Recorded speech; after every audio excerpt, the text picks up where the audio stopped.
Sikuphinde sikubingelele sikomkele mbukele mungabe usanda kungena ihora njengamanje ihora lesikhombisa kanti ke sesingena eindabeni ehamba phambili kuleli hora.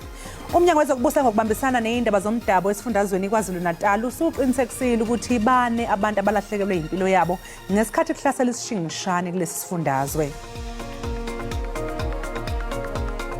Ijaji inhloko uRaymond Zondo udibene noSiviwe Mapisa Nqakula ukuze baxoxe ngemiba ephathelene nobudlelwane bokusebenzisana phakathi kweParlamente nenkundla.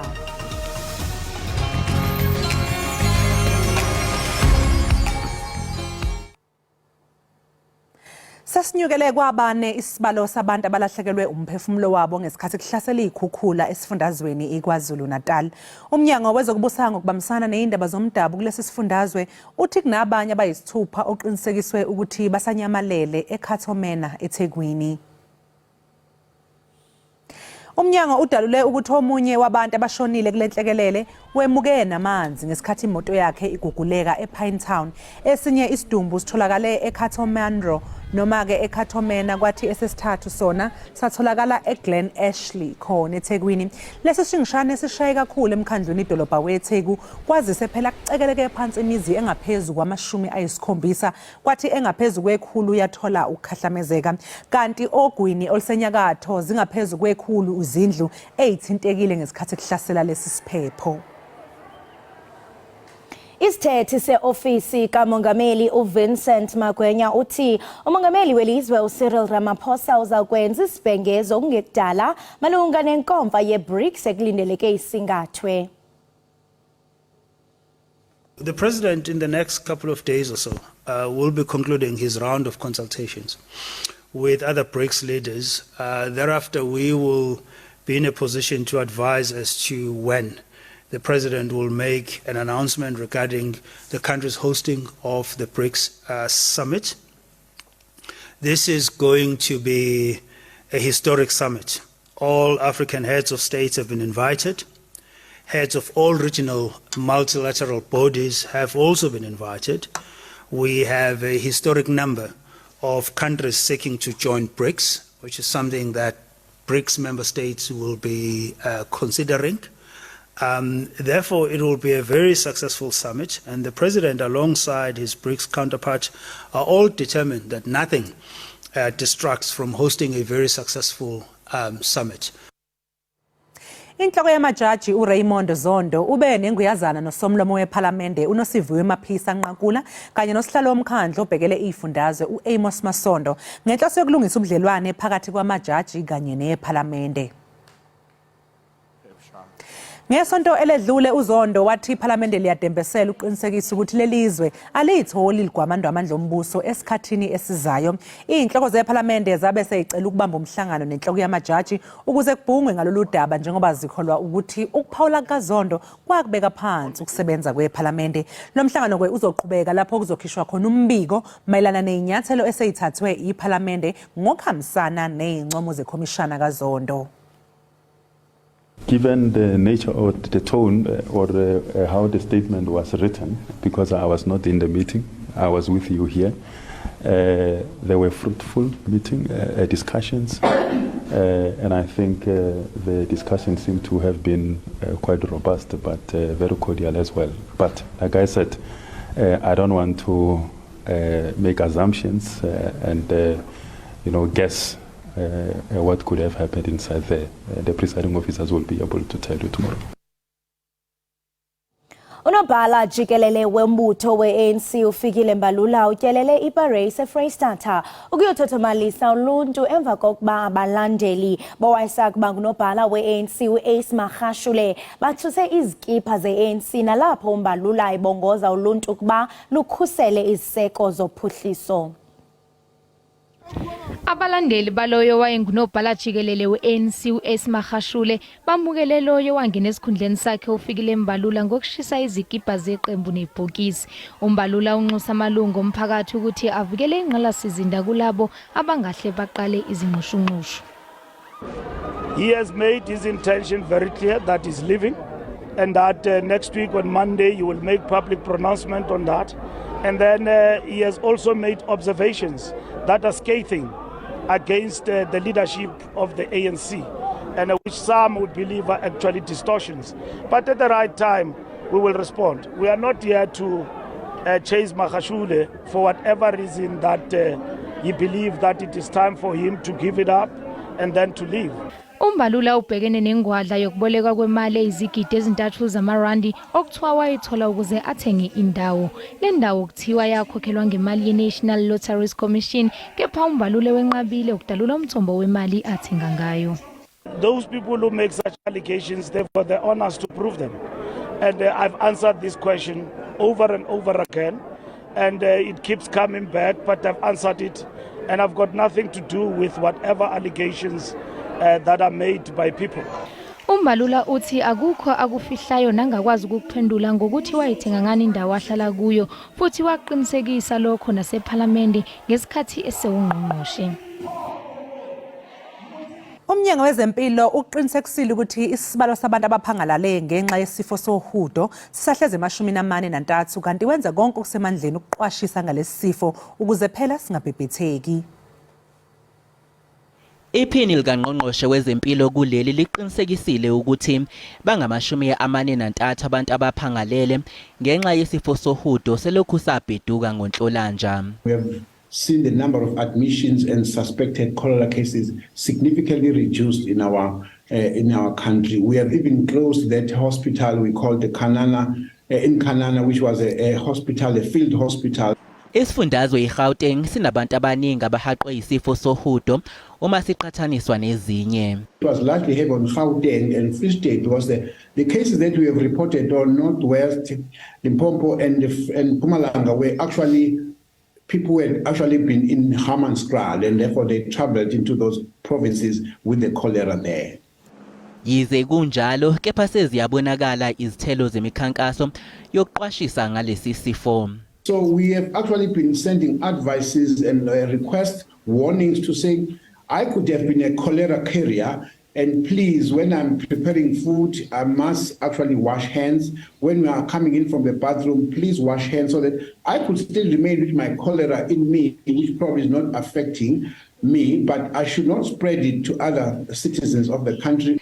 Zibalelwa kumaphesenti angama-80 zakhamuzi zakuleli ezihlinzekwa ngamanzi ahlanzekile njengoba kuyilungelo elikumthethosisekelo. Izifundiswa nabaphandi abavela kwihlabathi liphela babuthelene ndawonye eStellenbosch kwiphondo laseNtshona Koloni kule veki kwinkomfa yehlabathi yesini umsebenzi nombutho ebuququzelwe sisikolo soshishino salapha eStellenbosch. Kokokuqala nqa kubanjwa le nkomfa kweli lizwekazi. Le nkomfa ke ijolise ekuxoxeni banzi ngeenkqubo neengxaki ajamelene nazo amanina nabanye ke abantu besini esehlukileyo kuquka i-LGBTQI+. Kulindeleke ukuba le nkomfa ize namacebo okunciphisa ukukhutshelwa ngaphandle luntwini nakwimibutho emininzi. Isiqubulo sale ngqungquthela sithi marginalized gender identities okusho ukuthi iimpawu ezibonisa ukukhishwa inyumbazana ngokobulili. Inkabelo yobuhlakani buguqula kanjani umsebenzi kanye nenhlangano. The Constitution became the first national instrument anywhere in the world that included the words sexual orientation in the Equality Clause and the clause protecting against unfair discrimination. And at the end of that year, in which the Constitution was adopted, President Nelson Mandela appointed me a judge. And I've never been asked, how can you serve in the High Court or the Appeal Court or the Constitutional Court as a proudly and openly gay man? Doesn't mean that we fulfilled the dream, the noble dream, the desirable vision of full equality for queer people, transgender people, intersex people. Lesbian women particularly are at risk. INingizimu Afrika inomthethosisekelo othuthukile kanye nomphakathi ofundisekile ngakho isethubeni elihle lokuthi izinqobe ezingqinamba ezithinta ukulingana kokobulili. Abaqhuquzeli bathi ucwaningo olenziwe emsebenzini lwehlulekile ukuveza ubunjalo bobulili emsebenzini kanye nokuthi abantu bobulili obuhlukile bayacwaswa noma cha. This is what we teach. This is what a lot of these academics that come together, this is what we teach to managers, leaders of business, and then it starts filtering into the workplace. So whether people believe in some of these values morally or otherwise is not really the issue. It's about, especially in our country, the Constitution, and about treating people fairly and giving them an opportunity to bring their talents to the workplace. Izithunywa zithi nakuba imithetho yaseNingizimu Afrika ebonisa impucuzeko kodwa abesifazane kanye nabanye abantu bobulili obuhlukile basabhekene nokucwaswa emsebenzini nasemphakathini. Not only in the global south, but if you look at global north as well, because of our lack of implementing certain policies within workplaces, that is where we falter. And that is why we have so many marginalized individuals who suffer within these contexts. Izifundiswa zifuna izinhlangano zomphakathi nohulumeni basebenzise ucwaningo lwabo ukulwisana nokucwaswa ngokobulili emsebenzini nasemhlabeni jikelele. That's a big issue for Kenya because while there's people who want to push for equal rights, there's also people pushing against equal rights. And that starts from the very top of the hierarchy, as in from the president and all the people in parliament. So we're having a huge issue right now because on the one hand, we're saying there should be equal rights for LGBTQ people. But then they're saying, oh no, it's the Americans and these liberals who are bringing this stuff to Kenya. So we haven't got rules against it or rules for it. No laws against it or laws for it.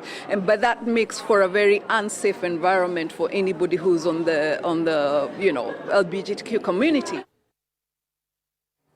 Injabulo ibhalwe ebusweni kumalungu omndeni ayishumi akwaNkuna eMpumalanga ngesikhathi benikezwa indlu efudumele nehloniphekile emva kokulinda iminyaka eyishumi behleli kumjondolo obulokhu nje ubhidlika kancane kancane. Lesi isakhiwo umndeni wakaNkuna ubusibiza ngekhaya. Leli khaya belilokhu libhidlika kancane kancane. Isimo abaphila ngaphansi kwaso sithinte izinhliziyo zabantu abaningi. Sifila right uthola indlu leyisha besihlupheka sihlale emkhukwini singahlali kahle baze basinceda labaningi sathola indlu leyisha. Ngaphambi kokuba lendlu iqede ukwakhiwa umama wabo uhlaselwe ukugula wangeniswa esibhedlela. Bekumele angene kwendlu yakhe nyalo mama akekho uyagula besilitshele ukuthi sidoba naye ekhaya lakhe abone indlu yakhe lenyuwani. Umnyango wezokuhlaliswa kwabantu kulesi sifundazwe usola ukusalela emuva kohlelo lokwakhiwa kwezindlu njengembangela yokulindiswa kwalomndeni. Inamba yabantu abadinga izindlu lapha eMpumalanga is 274,000.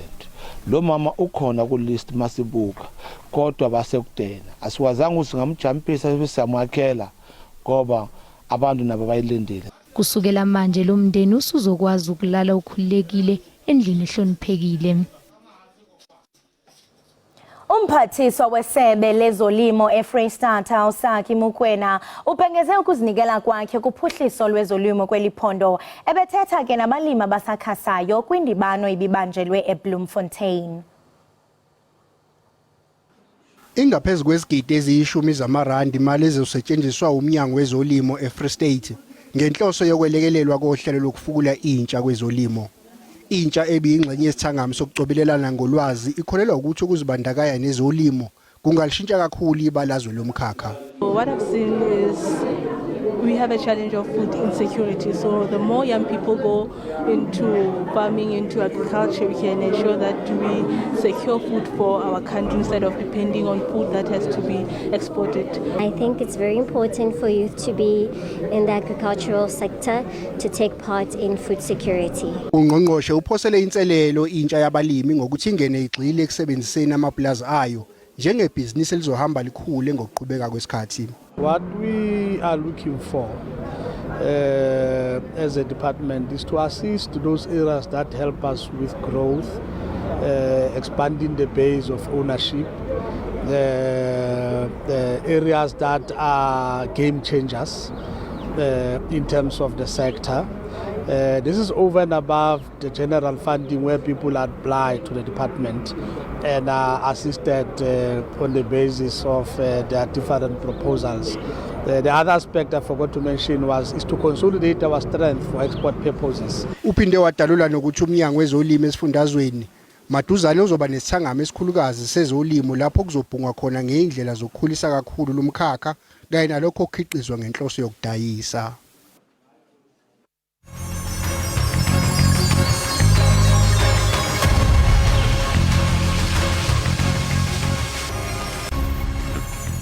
Siphinde sikwamukele mbukeli ekhaya Jikelele breakfast show sibonga kakhulu ukuthi usahlezi kanye nathi. Mbukeli ukukhuluma iqiniso elingadingi ukuthi size sibheke izibalo zabacwaningi. Nawe ngakini lapho okhulele khona bangaka abantu abakhula emakhaya nobaba ababambe iqhaza empilweni yabo. Ziningi izathu ezenza ke ukuthi iningi likhule ngaphandle kobaba okuyinto ke umuntu okungelula ukuthi ayikhethele yona. Ngaleyo ndlela ke bambalwa kakhulu abantu abazi ukuthi lusho ukuthini uthando lukababa. Kwesinye isikhathi kuyaye kuholele ekutheni nalabo asebengobaba bangakwazi ukubonisa izingane zabo uthando. Namhlanje ke semukela uNeo Muthupeng ongumsunguli womcimbi weindondo obizwa ngama Daily Awards ukuqhakambisa phela iqhaza lo baba baqotho empilweni yezingane zabo. Neo sikamukele ekhaya Jikelele. Ngiyabonga ngithanda ukubulisa bonke abantu ekhaya. Hayi bayakubulisa nabo abantu ekhaya bathokozela ukubona namhlanje kuseni. Neo mhlawumbe ecela usiqale usitshele ukuthi yini lento ekwenze wacabanga lo mqondo ukuthi uqhamuke nama awards abizwa ngama Daily Awards. Mhlawumbe yinto eyenzeke empilweni yakho nawe experience the same thing, you didn't grow up with a father or kwenzakaleni empilweni yakho ukuze uzuqhamuke naleli icebo? Ngikhule naye ubaba kodwa ubaba was not so active empilweni yami. And lento it created a void in my life, and then finally I had a son and naye washona. So kwenze ukuthi ngabona ukuthi I missed out on a lot of things in that relationship and ngathi yazi nami ngifuna ukuba ubaba o different kwingane yami. So bengihleli naye ebusuku during COVID and I thought I'm sure khona abo baba abakhona ukukhulisa abantwana kahle and who are active and are doing very well. So ngabona ukuthi yazi I wish I could meet someone. I'm sure he would be the daddy of the year. It was just an idea ngihleli nomntana wami and ngathi yo I'd like to meet a community abobaba abazokhulisa abantwana abazobonisa uthando, you know. And yeah, that's how it came about, and I started researching abona ukuthi yo information iningi ngaphandle about abobaba, and the information is more negative than positive. And the reality is there are positive fathers out there. So ngabona ukuthi as in maybe angenze le alama awards just to show ukuthi, you know, there are positive fathers out there who are active in their bringing of kids. Cha ngiqale ngokuthi nje bandla so sorry about your loss.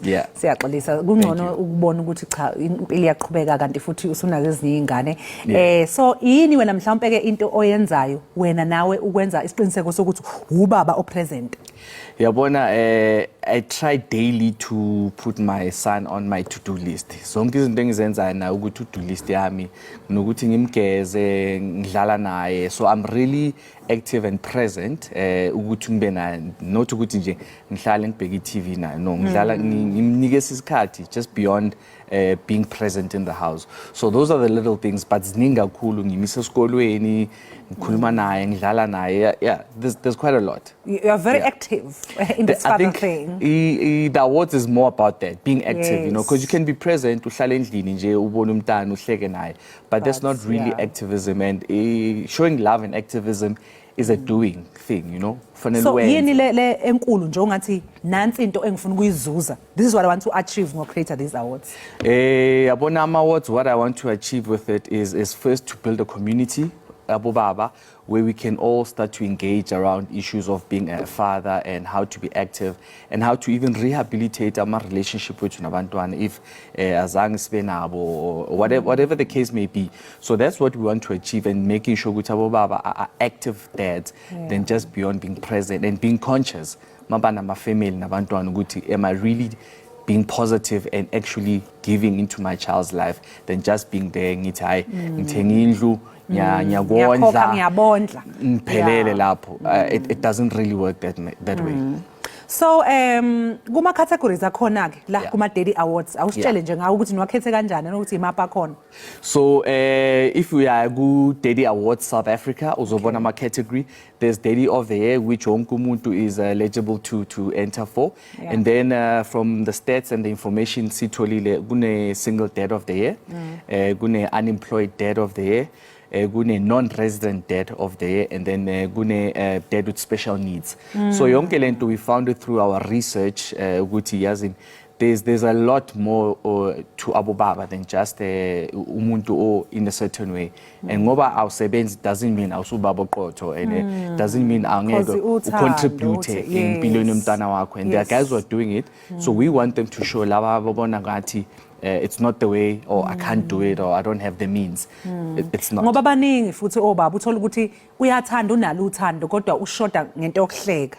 Uyabona mina nje ngihlezi well jokingly ngithi you know phela it's between two things. It's either you are there financially or you are there emotionally. You can't be absent on both. I think abobaba what they feel like, and it's for all us men because we've been raised to be abantu provision. But if you don't have provision, you shouldn't feel like you can't contribute into a child's life, and that's why this platform, the Daddy Awards South Africa, that's where we want to make sure that laba abangasebenzi but they're really doing well. Let's see from them, let's learn from them and what they're doing, and that's going to spill over into your life of your kid, the life of your spouse, the life of the people around you. Good to know, yes, nakasebenzi ubaba, but hey, lo muntu we can really rely on him.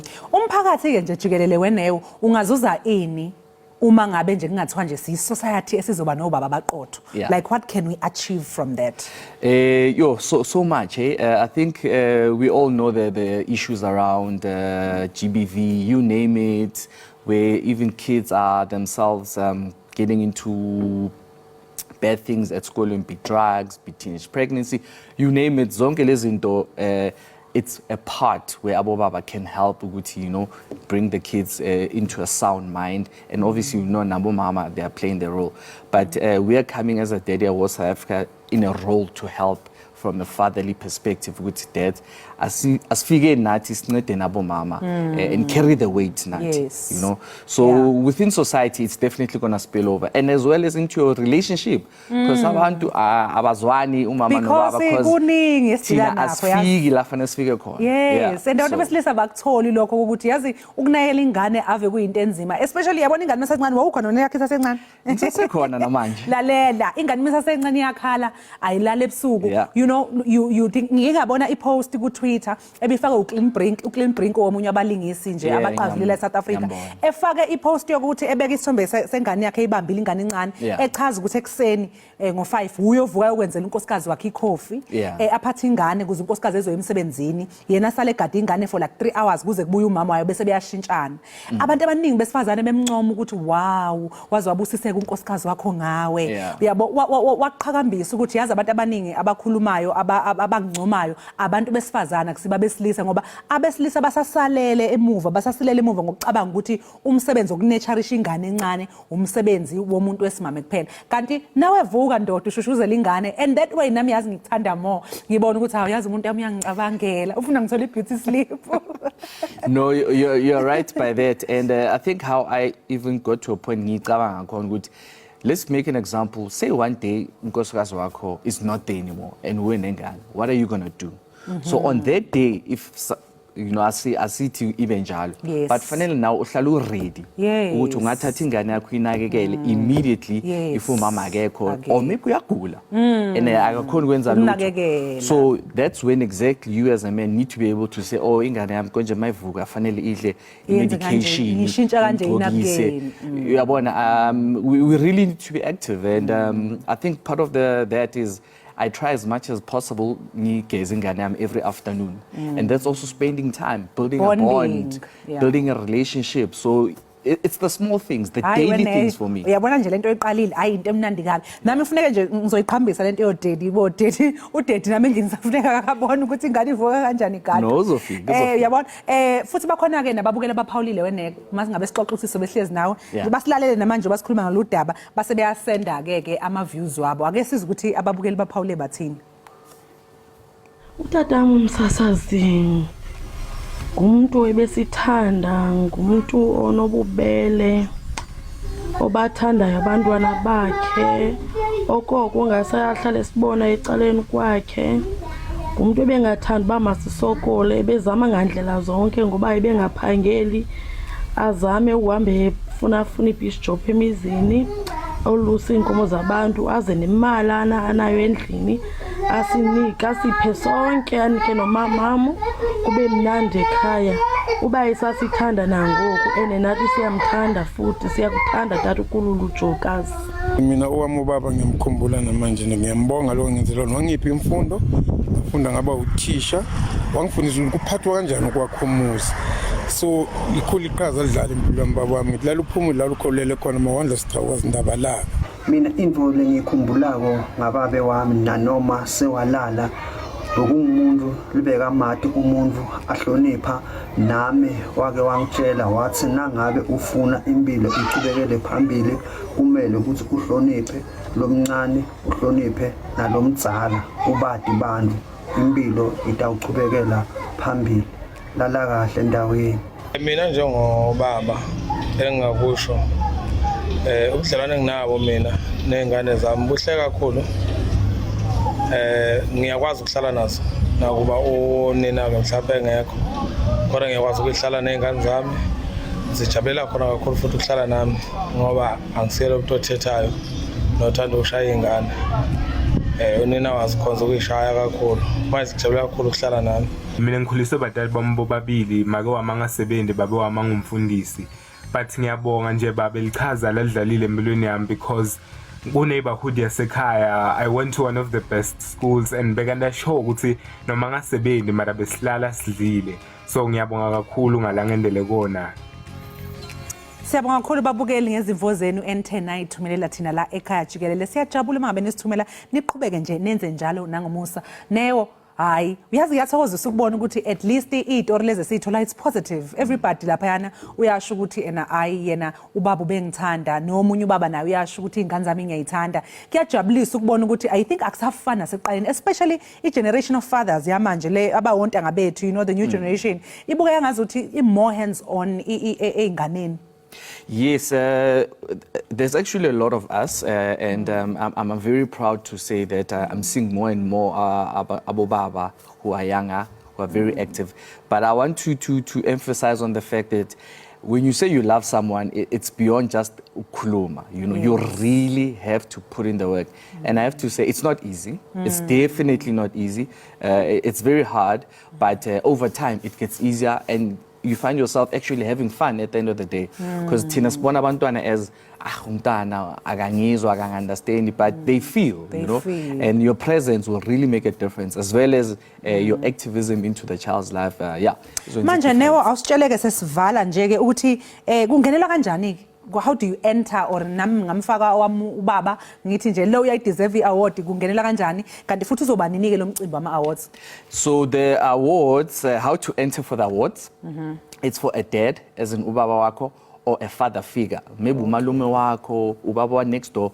So we're bringing all fathers and father figures into this competition so we can bring light and create a museum of great fathers and great dads. And then ungaya website to daddyawardssouthafrica.co.za, you go to the competition tab and then uzoboni form, then you nominate. Abo baba, you can't self-nominate.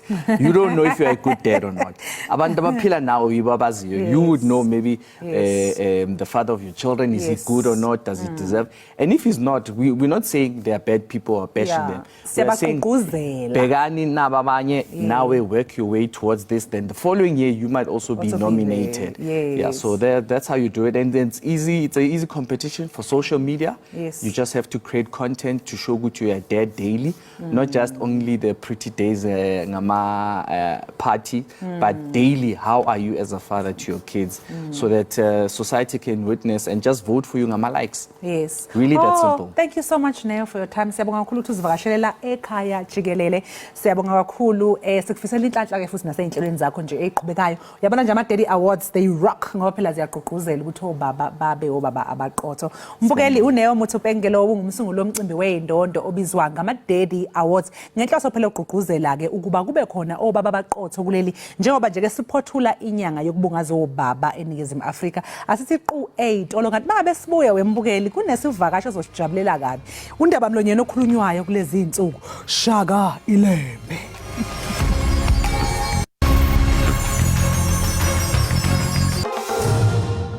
Enkosi ngokuhlala nathi nisasibukele kaloku apha ekhaya jikelele kwinkqubo-ndaba yakho uDTT.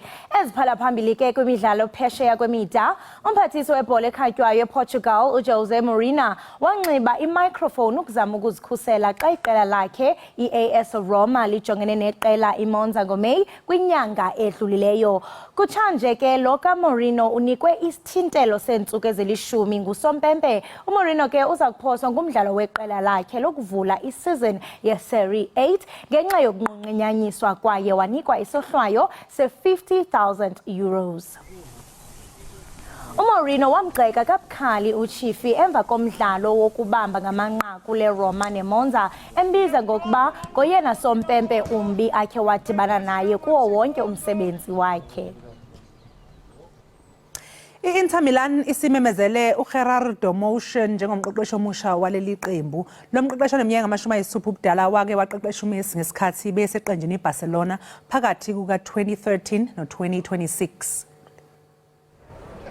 uMartino ukhuze ibuya kwezokuqeqesha emva kokushiya iqembu laseMexico emva komqhudelwano wendebe yomhlaba lapho lelizwe lakhishwa khona esigabeni samaqoqo okuqala kusukela ngo-1978. Kanti-ke wake waqeqesha ne-Atlanta United ngonyaka u-2018 lapho anqoba khona icoco ezimbili.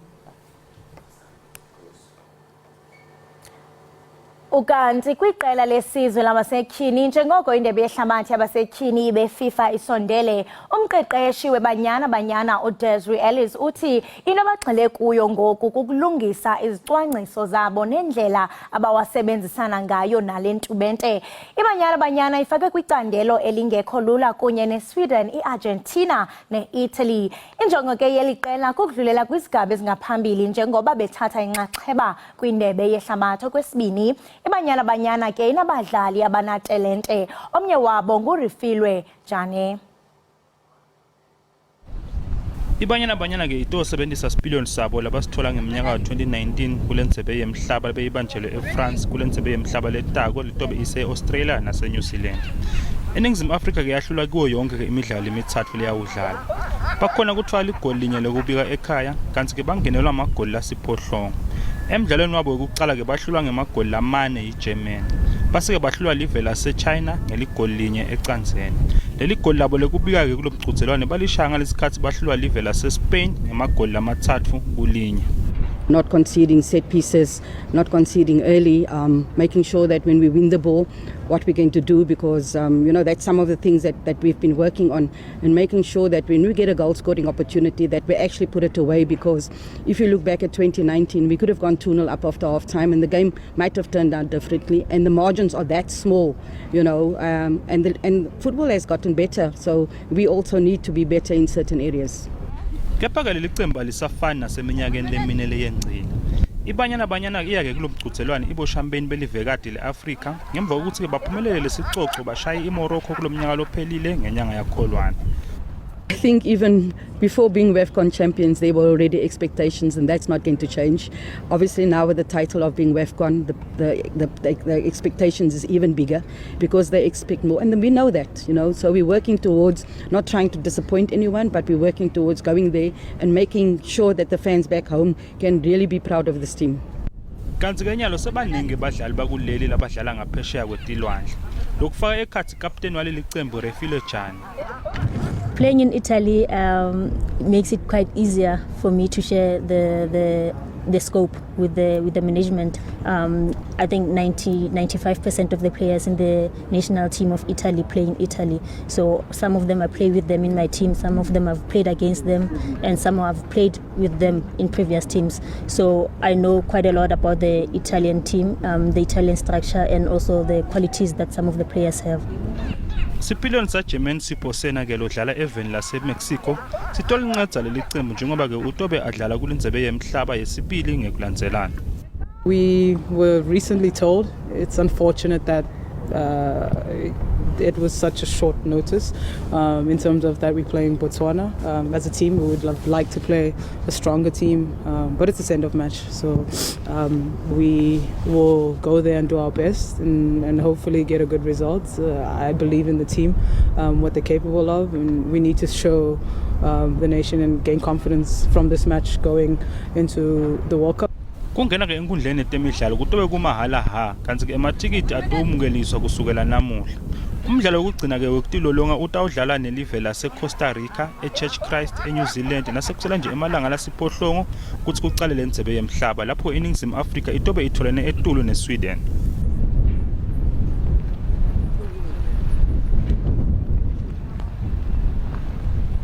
Kaizer Chiefs imkhombe indlela uAtazwane njengomqeqeshi weqembu esikhundleni sakhe yaqasha umlifi Ntseki owabe ecija iBafana Bafana. Njengamanje ke uZwane owazakhela igama ngelika 10-111 usazosebenza njengephini lomqeqeshi eNaturena. Ukuhlelwa kabusha kwethimba labaqeqeshi beKaizer Chiefs kusho ke ukuthi uNtseki uyena manje osezoba inhloko yabaqeqeshi kuleli qembu kanti uZwane ke emsebenzini wakhe omusha njengomsizi kaNtseki uzobe bambisene noDillian Shepherd.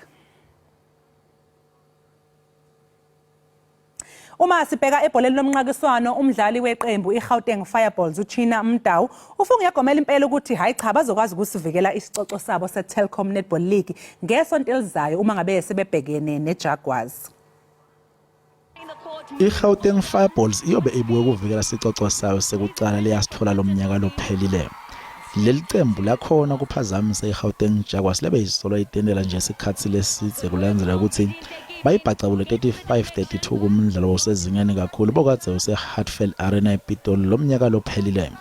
Leli qembu leGauteng Jaguars lisenzaweni yesibili kanti lihola eFree State Crinums ngemaphuzu lamashumi kanti ema-Fireballs anemidlalo esandleni. Umdlalo wama-Fireballs China Mdau uthemba kusengiso sikhathi sekuthi liqembu lakhe kusale kuba ngilolelena kahle kakhulu manje kuligi. Jaguars is a phenomenal team with a great legacy, but as Fireballs we think it's our time right now and we're taking full advantage of that, but obviously respectfully and understanding and paying respects to all the greats that came before us and making sure that everyone understands that netball is great throughout South Africa, not just in one part of South Africa, and that's what we want to just showcase. Leliki ngaphambilini bekusola kuyiGauteng Jaguars beyitendela kuyo ingena competition njengoba yathatha emahlandla lasihlanu ngeminyaka 27 kuya ku2021 kanti iFree State Crinums yathatha ileague emahlandla lamathathu kusukela nga2014 kuya ku2016 Mdau uthi competition ematima kakhulu kule season. Fireballs, we definitely want to take it game for game and see how it all plays out. We have great teams in the TNL, so many strong teams. This year, I don't know, is it because of the World Cup, but we're just loving the development and all the opportunities that have been given to all teams and adding 2 new teams to the TNL. So we just so amazing and so grateful for all the amazing players that are coming into the system to make sure that the development in our country for netball is still there. China Mdau akekho ke kubadlali abalishumi waProteas laba bayingcenye yendzebe yemhlaba lebaseKapa lenyanga leTakom kanti uthi lokungabi ingcenye lendzebe yemhlaba kamehleli kahle. Yeah, definitely it was a disappointment. I don't want to say disappointment, actually, funny enough, I just said it was sad, purely because there was some other personal reasons that I couldn't make it. But more importantly, the 15 that have made it, we want to congratulate the girls and make sure that they are ready for the World Cup. So that's why we all doing our part, whether you made it or not, whether you sad, disappointment, whatever your feeling is, we all have a role to play to make sure all our girls are ready for the World Cup. And that's by giving our A game to the girls in the TNL League or whatever other national league they are in and make sure that they're ready to take that podium finish. Lona leminyaka le-25 manje abe ingcenye lelicembu labahingcenye yendzebe yemhlaba lebekade yiseNgilandi kule minyaka lemine lengcile. Kepha uthemba ukuthi utawuba ingcenye lelicembu lelitawuya kundzebe yemhlaba letawo letabe ise-Australia.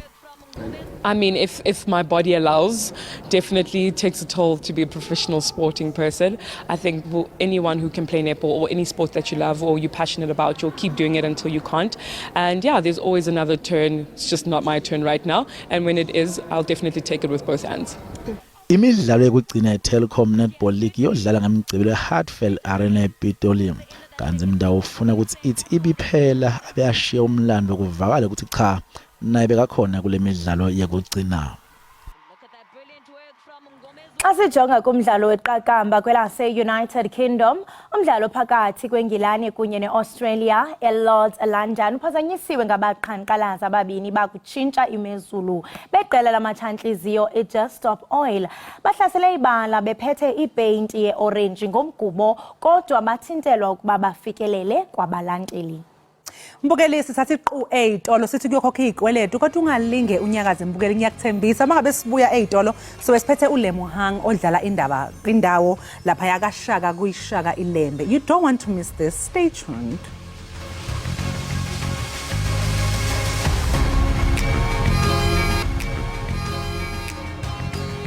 Siphinde esikwamukele mbukeli wekhaya Jikelele breakfast show. Sibonga kakhulu ukuthi ke usahlezi nathi la ekhaya. Siyathemba ukuthi unethezekile lapha khona futhi nje usibuka kamnandi comfortable unethezekile. Uma ngabe ke mbukeli kukhulunywa ngokubunjwa ukukhula kanye nomlando nje Jikelele wesizwe samaZulu. Umuntu oqala ngqa ofike engqondweni yilembe leqa amanye amalembe ngokukhalipha uShaka kasenza ngakhona okuyena umuntu phela owathatha uZulu wambeka kwelinye izinga. Phela ke ilembe ngisho amakhosi ayesatshwa ngaleso sikhathi kwaxega amadola godolo emini uma ngabe kukhulunywa ngalo lalingagayelwa mphako. Nakuba ke akhula kanzima uNodumo ehlezi kaMenzi kodwa wakhula wadla izizwe nezizwana wazondwa ngisho nabakwabesiswini nokuyibona ke abagcina bemcijela itulo lokumbulala. Ngenxa yesibindi namandla ayenawo angasoza libaleka kwagcina ke kuhlalwa phansi kwahlelwa umdlalo ngaye. Mbukeli iningi labantu ke lichichima injabulo nokuyigqaja ngemva kokukhishwa komdlalo sekunesikhathi ubhekwe ngabomvu ngalo ilembe. Uqoshwa kwalomdlalo kubize ukwedlula yonke imidlalo eseke yaqoshwa kulelizwe. Kanti ke umuntu odlala indawo kaShaka noma ke kaSishaka ashayeki nguLemuhang wakwaTsipha. Sikubingelele Lemu sikamukele la ekhaya Jikelele breakfast show. Sibonge kakhulu ngokuthi uzivakashele namhlanje ekseni lalela. I understand the excitement esinayo. Thokoza mina nje ukuba lapha le-SABC kusekhaya. Yeah, ayisiyajabula ngizula ukuthi wasempangeni.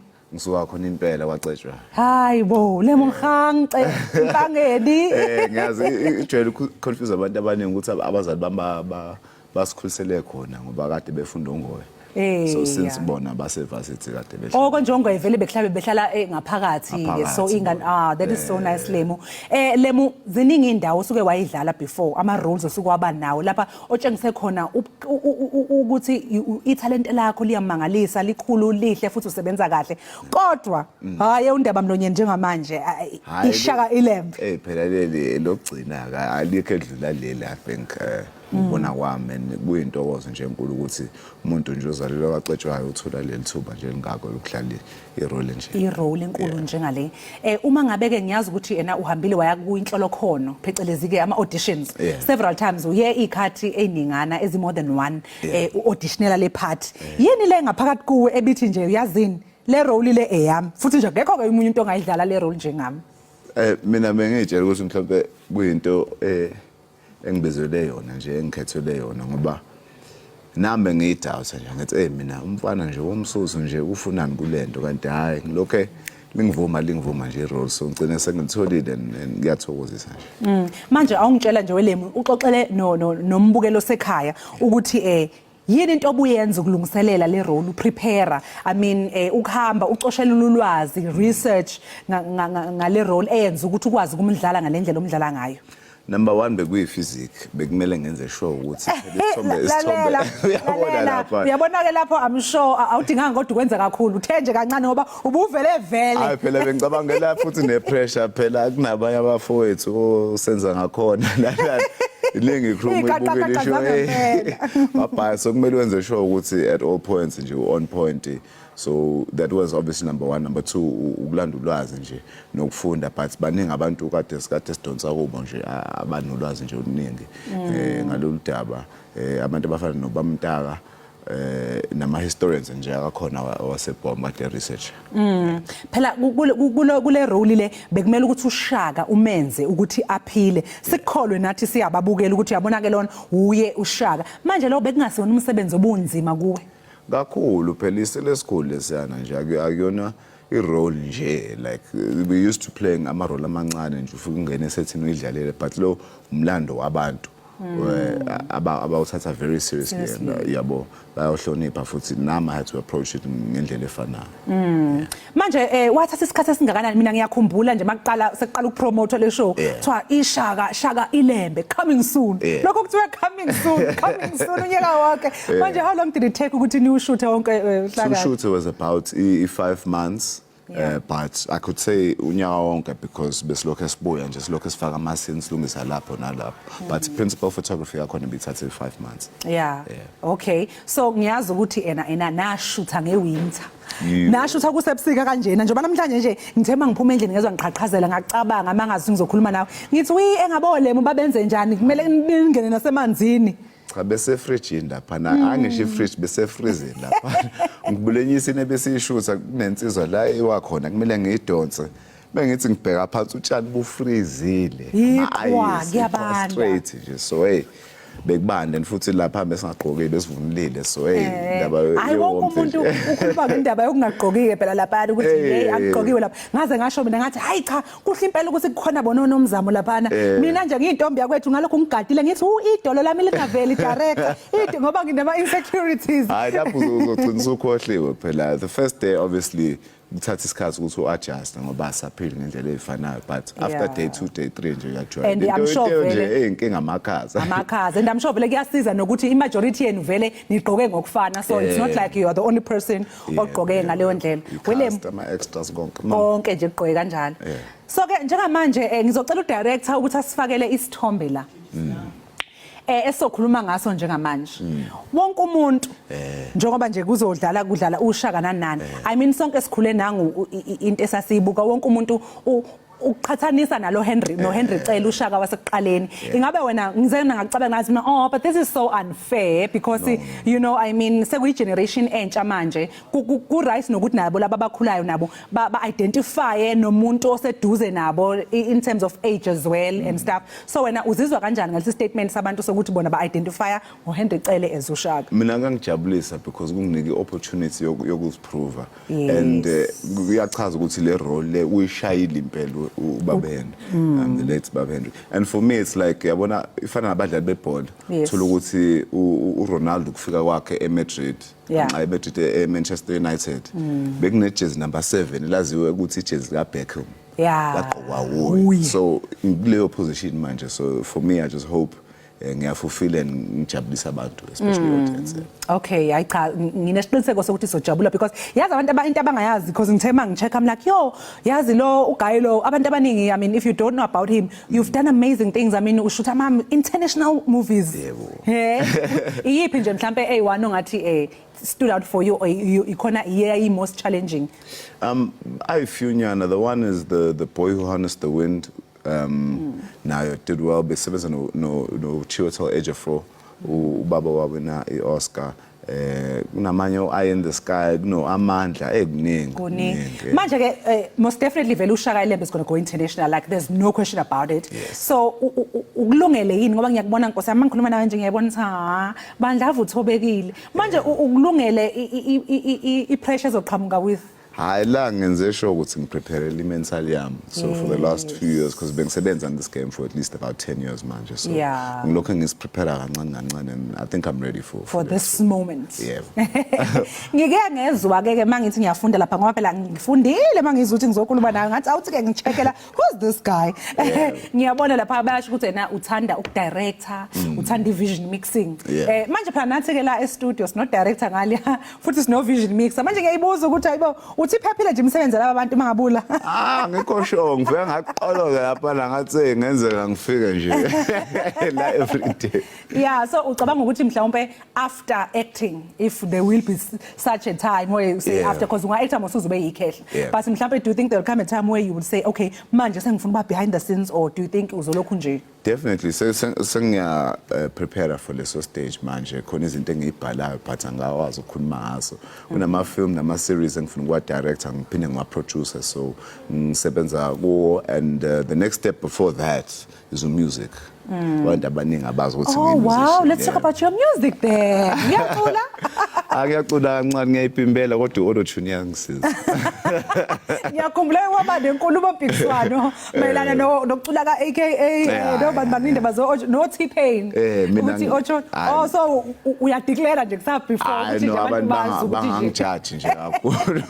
Auto-tune. Yeah, auto-tune but khona ngistrong la ekubhaleni because since ngingane nje ngilokho ngibhala. Ubulokhu ubhala music. I didn't even know ukuthi kunesikole Richards Bay mina so actors because nami phela ngiphuma that side.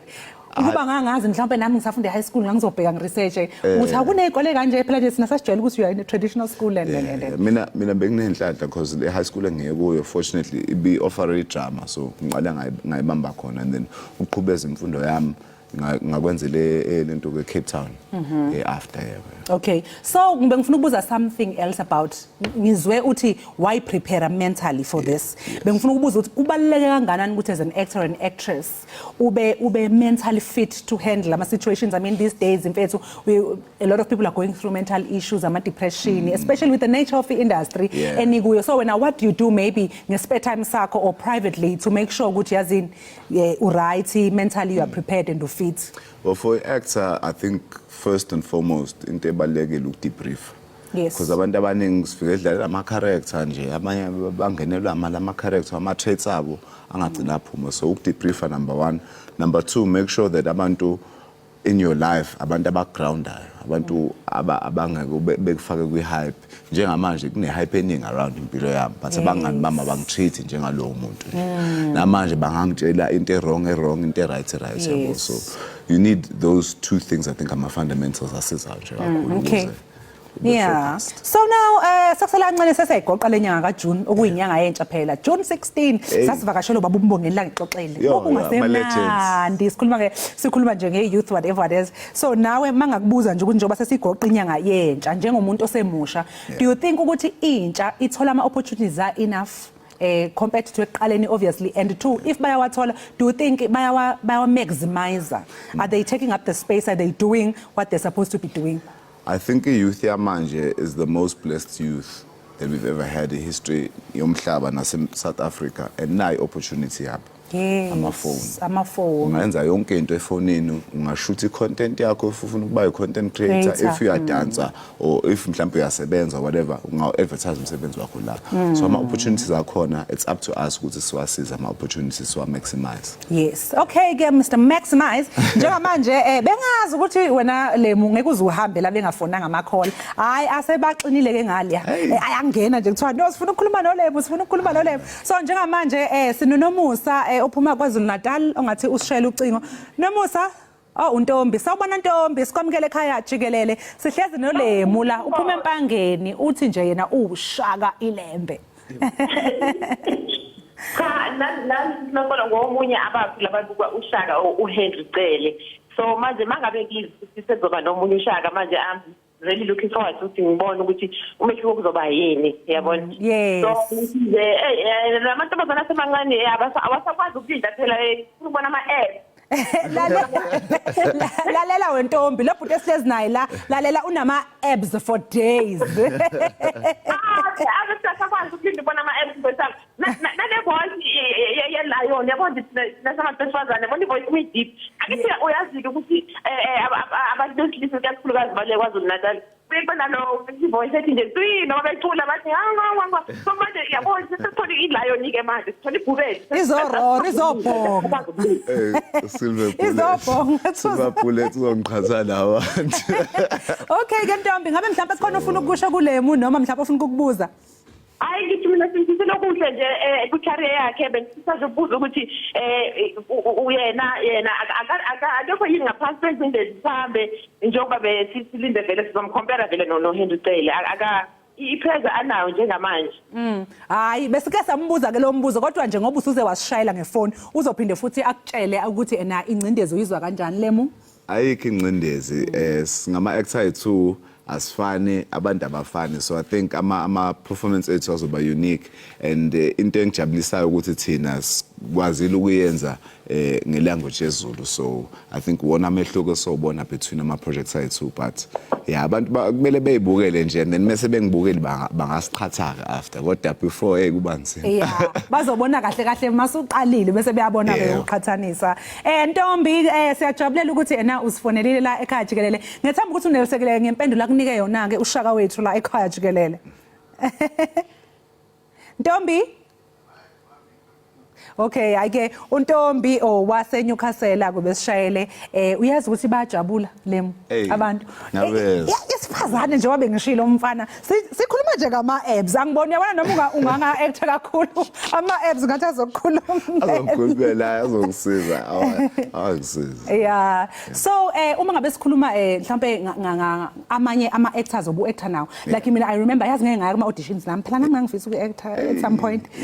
But mina ngangiba intimidated especially with big names. Uyabo so bengithi ngifuna ukubuza nawe bekunjani mhlawumbe ukusebenza but now a big name yourself but sengiyasho nje ukuba ku the same space with your fellow actors and actresses and ku same level nabo like kunjani nje how is the mood? No, Kona, I think it was one of the most beautiful sets la esibuya wonke umuntu behloniphana size ngomsebenzi. So I think that's the one thing, and because besixopha umlando omkhulu wa wonke umuntu ama egos nezinto enjalo bengekho space sakhona. So from all the actors, from all star Khoroge to Mam Star Khoroge to Umam Don King nobo Abdul Khozo wise men umncube bonke nomzamo Mbatha sibambile lapha. Benibambile ku right yonke into grand. Hayi cha siyezwa ke welemu konje yini enye ebengifisa ukuyibuza sengenzela nje ukuthi ngingaze ngidedele ngingakabuzi lutho. Ikhona futhi enye ikhola ke esikhona uVusi ophuma eLamontville ayikwazi uNatal impela is representing today. They are saying siyafona sifonele ekhaya sifuna ukukhuluma noLemu. Sawubona bhuti sikamukele ekhaya Jikelele. Yebo siyabingelela njani sisi? Awu siyaphila Nsizwenya sethembe nawe uyaphila futhi niphephile lapha eThekwini siyaziphila indaba yezikhukhula kanjalo nesishingishane sethembe ukuthi uphephile wena lapho khona. Yes kunjalo nje uphefumulo sahlala nenyama ngibingelele futhi nakushaka wethu nohleli nayo lapha e-studio. Yes. Ingabe mhlawumbe kukhona ufuna ukusho kuye uLemu Hang. Ngiyazi ukuthi hayi vele usewushaka sonke simbona njengoshaka.